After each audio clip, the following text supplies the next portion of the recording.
Have a nice day, my friends. I'm Father George, and I'm happy to be with you, sharing this Holy Gospel today that we celebrate to Saint Joseph.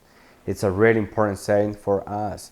So that's why I just want to invite you to read the Holy Gospel taken from Matthew 1, 16, 18, 21, and 24.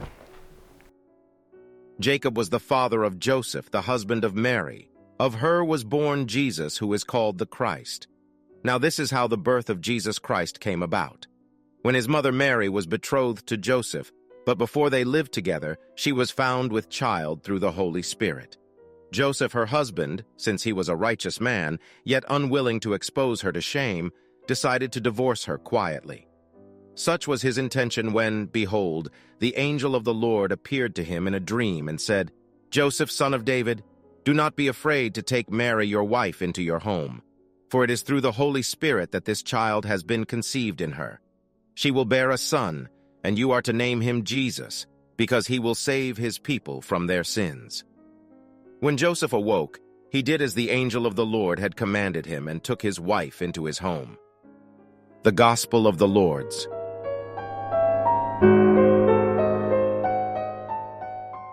Today, the Church invites us to contemplate the kind figure of the Holy Patriarch. Chosen by God and by Mary, Joseph lived like all of us between sorrows and joys.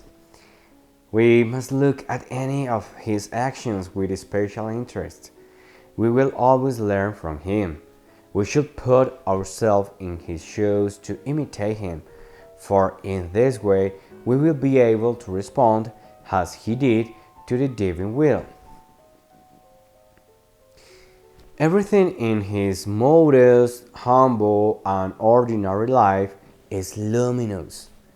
For this reason, famous mystics, Therese of Avila, Hildegard of Bingen, Therese of Lisieux, great founders, Benedict, Bruno, Francis of Assisi, Bernard of Clairvaux, Josemaria Escrivá, and so many saints of all times encourage us to try him and love him, to follow in the footsteps of the patron of the Church. It is the shortcut to sanctify the intimacy of our homes, putting us in the heart of the Holy Family, to lead a life of prayer and to sanctify our work. Thanks to his constant union with Jesus and Mary, that's the key, Joseph can simplify live the extraordinary when God asks him to do so, as in the Gospel seen in today's Mass. He performs, above all, ordinary tasks which are never irrelevant, as they ensure a successful and a happy life, which leads to the heavenly beatitude.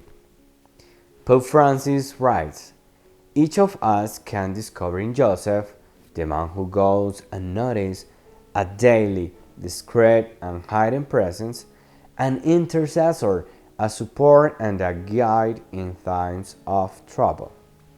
Joseph then teaches us that faith in God includes believing that He can work even thought our fears, our frailties, and our weaknesses. He also teaches us that amid the tempest of life, we must never be afraid to let the Lord steer our course. So that's my recommendation for today. Just trust in God and in Joseph's intercession. Remember to live in love, because love gives value to things.